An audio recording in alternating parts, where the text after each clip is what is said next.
ऐसे ही सच्चे वाक़यात सुनने के लिए हमारे चैनल को सब्सक्राइब ज़रूर करें।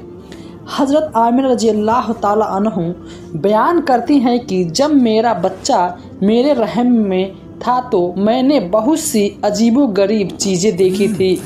अगर मैं घर से बाहर जाती तो एक बादल जो साया मेरे ऊपर आ जाता, जो मुझे सूरज की तपीश से बचाता। अगर मैं जमजम के कुएं से पानी लेने जाती तो रास्ते में तमाम पेड़ों की शाखाएं मेरे सामने इस तरह झुक जाती जैसे वे मुझे सलाम कर रही हो। मैं हैरान होती कि यह सब सिर्फ मेरे साथ ही क्यों हो रहा है। और जब मैं जमजम के कुएं के करीब पहुंचती तो कुएं का पानी खुद ब खुद ऊपर आ जाता और कुएं के किनारे तक पहुंच जाता ताकि मैं आसानी से पानी हासिल कर लूं। मक्का की औरतें मुझे जमजम कुएं के पास खड़े होने को कहती और कहती थी, ऐ आमिना थोड़ी देर ठहरो वरना तुम्हारे चले जाने के से साथ ही पानी नीचे चला जाएगा और हमें पानी लेने में दिक्कत होगी। हज़रत आमिना रज़ियल्लाहु ताला अन्हु आगे फरमाया कि मैंने औरतों से सुना कि जब किसी के गर्भ में बच्चा होता है तो माँओं को अलग अलग तकलीफ़ों का सामना करना पड़ता है, जैसे हाथ पाँव में दर्द, सिर दर्द, उल्टी, बुखार और तबीयत में चिड़चिड़ापन। यह सब सुनकर मैं हैरान होती क्योंकि इन 9 महीने में मुझे कोई तकलीफ़ महसूस नहीं हुई। यहाँ तक कि जब मुझे सिर दर्द ना हुआ तो इसके अलावा हज़रत आमिना रज़ियल्लाहु ताला अन्हु बयान फरमाती हैं कि इस दौरान मैंने कई हैरत अंगेज़ ख्वाब भी देखे। एक रात मैंने ख्वाब देखा कि मेरे जिस्म से एक नूर निकल रहा है जो पूरी दुनिया को रोशन कर रहा है।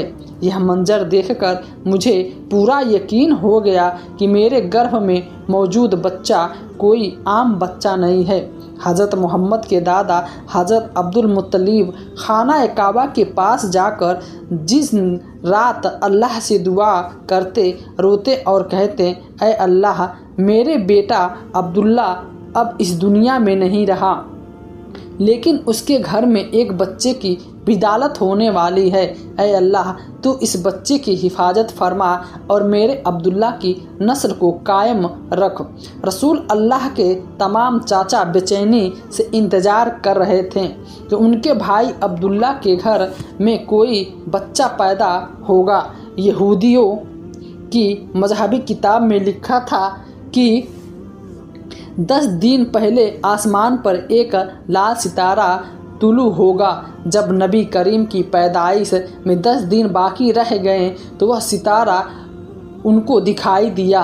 यह देखकर यहूदियों में हलचल मच गई और उनके उलमा ने सबको जमा करके कहा, आसमान पे लाल सितारा हो चुका है, उसका मतलब है कि आखिरी नबी की आमद करीब है। मदीना जाकर मालूम करो कि वहाँ किसी घर में बच्चे की पैदाइश में सिर्फ 10 दिन बाकी है या नहीं। यहूदियों ने मदीना जाकर तहकीकात की और देखा कि कई औरतें गर्भवती हैं लेकिन किसी का वक्त बिदालत अभी करीब नहीं था। किसी को 2 महीने बाकी थे तो किसी को 3 महीने। उन्होंने वापस जाकर अपने उलमा को बताया कि मदीना में ऐसा कोई बच्चा पैदा नहीं हो रहा। तब उलमा ने कहा, अब मक्का जाकर देखो।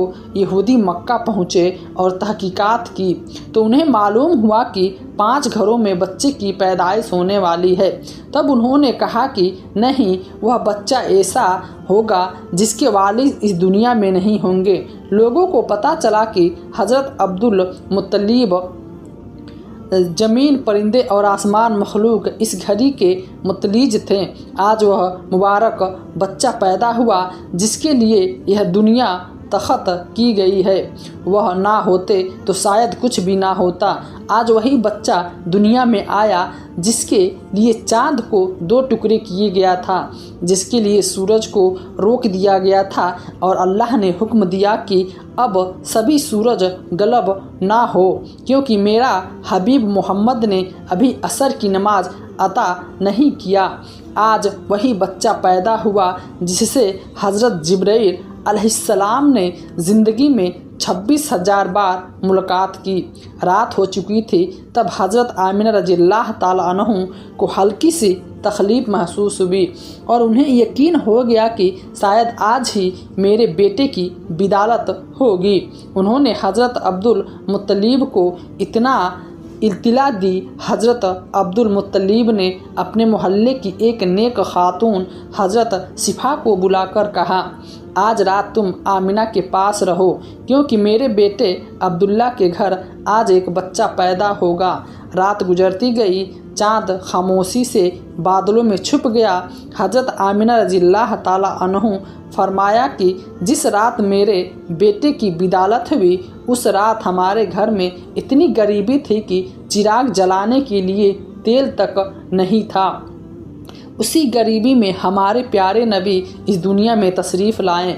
उस रात हज़रत अब्दुल मुत्तलिब और उनके बेटे घर के बाहर बैठे रहें ताकि अगर अब्दुल्ला की अलैलिया को कोई तकलीफ़ हो तो फ़ौरन मदद फहार कर सकें। पूरी रात कोई भी नहीं सोया, हर तरफ अंधेरा छाया हुआ था। फजर के वक्त हज़रत आमिना को दोबारा हल्की सी तकलीफ़ महसूस हुई। उन्होंने हज़रत शिफा को बुलाकर कहा, मुझे दर्द महसूस हो रहा है। 1 घंटा इंतज़ार के बाद फजर की रोशनी नमूद होने से कुछ लम्हे पहले हमारे प्यारे नबी इस दुनिया में जलवा अफरोज हुए। रसूल अल्लाह की पैदाइश के बाद 3 हैरत अंगेज वाक़ये पेश आए जिन्हें देखकर हज़रत शिफा हैरान रह गई। एक आम बच्चों की नाफ अपनी माँ से जुड़ी होती है, मगर हमारे प्यारे नबी की नाफ भी किसी तरह से जुड़ी हुई नहीं थी और आम बच्चों की पैदाइश के वक्त उनके जिस्म पे कुछ नजासत होती है, लेकिन हमारे प्यारे नबी के जिस्म के पैदाइश के वक्त एक कतरा भी मैल न था। 3 आम लड़कों की पैदाइश के बाद ख़तना किया जाता है, मगर हमारे नबी का ख़तना पैदाइश के वक्त ही मुकम्मल हो चुका था। ये 3 चीज़ें देखकर हज़रत शिफा खौफजदा हो गई और हज़रत आमिना रज़ियल्लाहु ताला अन्हु से कहने लगी, मैंने अपनी ज़िंदगी में ऐसा बच्चा कभी नहीं देखा। हज़रत शिफा ने नबी करीम को गोद में लेकर ज़मीन पे लिटाया। तब अचानक आपने अपनी पोजीशन बदली और सजदे में चले गए। यह मंजर देखकर हज़रत आमिना रज़ियल्लाहु ताला अन्हु हैरान रह गई। नबी करीम 15 मिनट तक सजदे में रहें, फिर अपना सर उठाया, आसमान की तरफ उंगली बुलंद करके इशारा किया। गोया सबको बता दिया थे कि कायनात का वाहिद मालिक अल्लाह ताला है। हज़रत आमिना रज़ियल्लाहु ताला अन्हु फरमाया है, जब मैंने अपने बेटे को गोद में लिया तो मैंने देखा कि आसमान के सितारे ज़मीन के करीब आ रहे हैं। फिर अचानक एक टुकड़ा बादल मेरे कमरे में दाखिल हुआ और मेरी गोद में मौजूद बच्चे को अपने अंदर ले गया। बादल के अंदर एक आवाज़ आई, ए इब्राहिम, इस बच्चे को पूरी दुनिया की सैर कराओ, इसे तमाम अंबिया की खूबियाँ अता करो, यूसुफ का हुस्न, अयूब का सब्र, इब्राहिम की दोस्ती और दाऊद की सिरनी जमानी अता करो। हज़रत आमिर रज़ियल्लाहु ताला अन्हु फरमाया है, कुछ देर बाद वह बादल गायब हो गया और मैंने देखा कि मेरा बच्चा मेरी गोद में आराम से लेटा हुआ था। सुबह हो चुकी थी। हज़रत शिफा बाहर आई, नबी करीम के दादा हज़रत अब्दुल मुत्तलिब को खुशखबरी दी, अय अब्दुल मुत्तलिब, तुम्हारे पोते की बिदालत हो चुकी है।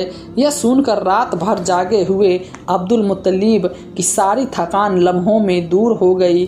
खुशी से रोने लगे और फरमाया, फ़ौरन मेरे पोते को मेरे पास ले आओ।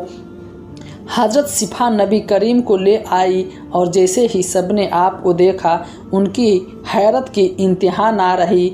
ऐसा बेमिसाल हुस्न था कि आमिना के घर एक अजीमुल मकरब पैदा बच्चा हुआ था। नबी के तमाम चाचा भी खुशी से झूम उठे थे, यहाँ तक कि अबू लहब की बांदी सुबह ने भी जाकर उन्हें खुशखबरी दी, अबू लहब तुम्हारे भतीजे की बिदालत हो चुकी है। यह सुनकर अबू लहब इतना खुश हुआ कि उसने अपनी बांदी सुबह को आज़ाद कर दिया। हज़रत अब्दुल मुत्तलिब एक उम्र रसीद सख्त में थे, मगर उस अपने इस पोते की पैदाइश ने उन्हें बेपनाह खुशी अता की। वह अपने मसरूम थे कि फ़ौरन अपने पोते को गोद में लेकर खाना काबे की तरफ दौड़ पड़े। पूरे मक्का में खुशी की सदाएं बुलंद हो रही थी और मक्का के लोग हज़रत अब्दुल मुत्तलिब और उसे एक अजीम इंसान बना। शायद हज़रत मुत्तलिब को मालूम न था कि उनका पोता वो हस्ती है जिनके लिए वह पूरी कायनात तख्क की गई हो। अजीम हस्ती जिसे मेराज की रात अल्लाह ने ज़मीन से उठाकर अपने सामने बिठाया और उससे कलाम फरमाया, वही हस्ती जिसकी आँखों में आंसू देखकर आसमान भी बेकरार हो जाता था। हज़रत अब्दुल मुत्तलिब जिब खाना पास गए, खड़ा होकर दुआ की और फिर अपने पोते का नाम रख दिया, जिसका मतलब सबसे ज़्यादा तारीफ़ किया गया है। यह नाम सुनकर मक्का के लोग हंसने लगे और कहने लगे, अब्दुल मुत्तलिब, हमने पहले कभी नाम ये नहीं सुना। अब्दुल मुत्तलिब ने जवाब दिया, मक्का वालों, तुम्हें क्या मालूम नहीं कि यह एक दिन मेरा पोता इतनी इज्जत पाएगा कि लोग इसके नक्शे कदम पे चलेंगे। एक दिन नबी करीम मदीना में सहाबा के साथ तशरीफ़ फरमा रहे थे। आपके चाचा हज़रत अब्बास रज़ियल्लाहु ताला अन्हु ने कहा, अल्लाह के रसूल, मैंने बचपन में ही जान लिया था कि आप बड़े होकर एक अजीम शख्सियत बनेंगे। नबी ने पूछा, चाचा आपको कैसे मालूम हुआ? हज़रत अब्बास रज़ियल्लाहु ताला अन्हु ने कहा, जब आप 2 माह के थे मैं एक दिन आपके बिस्तर पे अकेले रोते हुए देखा। मैंने आपको चुप कराने की कोशिश की, मगर आप मेरी तरफ देखने के बजाय आसमान की तरफ देखकर मुस्कुराने लगे। मैंने हैरान हो गया और जैसे ही मैंने आसमान की तरफ देखा तो मैं देखा चाँद आपकी उंगली के इशारे पे हरकत कर रहा था। आप इधर उधर उंगली हिलाते तो चाँद इधर उधर भी हो जाया करता।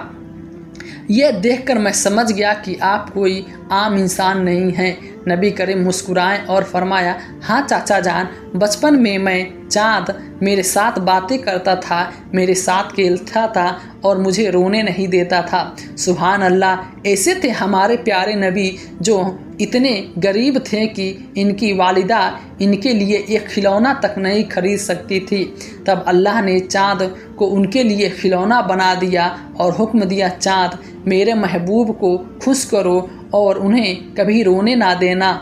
जिस दिन नबी करीम की बिदालत हुई उस दिन दुनिया के तमाम जिन और शैतान ज़मीन पे गिर पड़े। बादशाह के दरबार में 1000 साल से जलती हुई आग बुझ गई, वही आग जिसकी इबादत की जाती थी अचानक बुझ गई और बादशाह अपनी सबीम के मुताबिक 14 चिराग रोशन कर रखे थे, मगर नबी करीम की पैदाइश के लम्हे सब चिराग बुझ कर गए, ज़मीन पे गिर पड़े।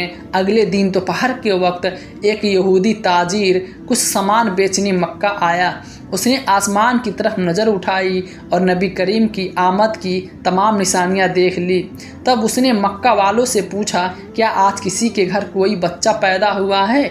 लोगों ने जवाब दिया, हाँ, एक औरत के यहाँ बेटा पैदा हुआ है। यहूदी ने कहा, नहीं, मैं ऐसे बच्चे के बारे में पूछ रहा हूँ जिसके वालिद दुनिया में ना हो। तब उसे बताया गया, हाँ, अब्दुल मुत्तलिब के यहाँ एक बच्चा पैदा हुआ है।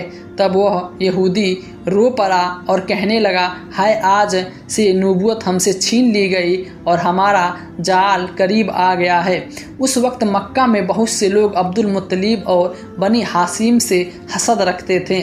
जब उन्होंने देखा कि अब्दुल मुत्तलिब के मक्का में बेशुमार पैदा बच्चे पैदा हुए मगर किसी को भी ऐसी इज्जत नहीं मिली। मदीना के एक यहूदी आलिम ने जब नबी करीम को देखा तो चीख पड़ा और अफसोस लहजे में कहा, इस बच्चे को पहचानता हूँ, मैं इसी की तलाश में मदीना से मक्का आया हूँ। अब्दुल मुत्तलिब जो हज़रत इब्राहिम अलैहिस्सलाम के दीन पे साबित कदमे थे और कई पुजीसा बातों से वाकिफ थे, यह सुनकर फ़ौरन नबी करीम को घर के अंदर ले गए और उन्हें छुपा दिया। इस वाक़ये के बाद नबी करीम को 4 दिन तक लोगों की नज़रों से अंदर रखा गया। अरब में एक मशहूर आलिम और बुजुर्ग शख्स थे जिनका नाम सवाद बिन कार्ब था। वह एक दिन अब्दुल मुत्तलिब के पास आए और नबी करीम को देखने की ख्वाहिश जाहिर की। सवाद बिन कार्ब मक्का के निहायत मुझ शख्स थे। उन्होंने नबी करीम के पास कोई पेश की और मक्का वालों के उन्हें दरख्वास्त गुरस्त की और कहने लगे, मैं बस एक नज़र इस बच्चे को देखना चाहता हूँ। मैं आपसे वादा करता हूँ इस मुलाकात का जिक्र किसी से नहीं करूँगा। सवाद बिन दरख्वास्त अब्दुल मुत्तलिब राज़ी हो गए और फरमाया, चूँकि आपने वादा किया है इसलिए मैं आपकी ख्वाहिश पूरी करूँगा।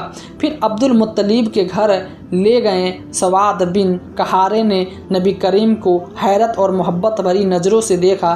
फिर वो आगे बढ़े और नबी करीम के कदमों को बोसा दिया।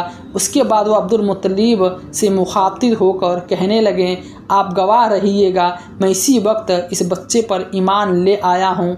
मैं नहीं जानता कि जब ये बच्चा नबूवत पे फाइज होगा तो मैं ज़िंदा रहूँगा या नहीं। आप गवाह रहें कि मैं इस पे ईमान ला चुका हूँ। मैं जानता हूँ कि यही बच्चा अल्लाह ताला का आखिरी रसूल होगा। यह वाक़या नबी करीम की ज़िंदगी के अहम तरीन वाक़ये में से एक था। नबी करीम की बिदालत के 7वें दिन अब्दुल मुत्तलिब ने आपको अलका दिया और मक्का के तमाम लोगों को इस दावत में मदऊ किया और मैंने किसी के अब्दुल मुत्तलिब मुसलमान नबी करीम की तमाम में थे। अब्दुल मुत्तलिब को सवाद बिन काब समेत कई लोगों को खबरदार किया और चाहते थे कि यह आखिरी नबी बने। और हर बार जब वह रोटी नबी करीम लम्हों के करीब पहुंचती, हाथ खुद ब खुद और रोटी नीचे गिर जाती और यही यहूदी जाहिर हैरान रह गए लेकिन नहीं पहुंच सका। यहूदियों अब्दुल मुत्तलिब से कहा, हमने तो आपको खुलू के दीन से दावत दी थी लेकिन वह क्या हम कुछ समझ नहीं पा रहे हैं। ऐसे मुत्तलिब दूसरी दुनिया यहूदी इस यकीन के साथ मुतय्यन हो गए कि यह एक सच्चा बच्चा है जिसका जिक्र उनकी तौरा में है। बतौर रसूल यहाँ से एक नई साजिश का आगाज़ हुआ। दूसरी जानिब हज़रत अब्दुल मुत्तलिब को अकेला कहीं नहीं जाने देते। प्यारे नाजरीन, आज की वीडियो यही ख़त्म होती है। वीडियो कैसी लगी कमेंट में बताएं और इस्लामिक चैनल को सब्सक्राइब करना मत भूलें।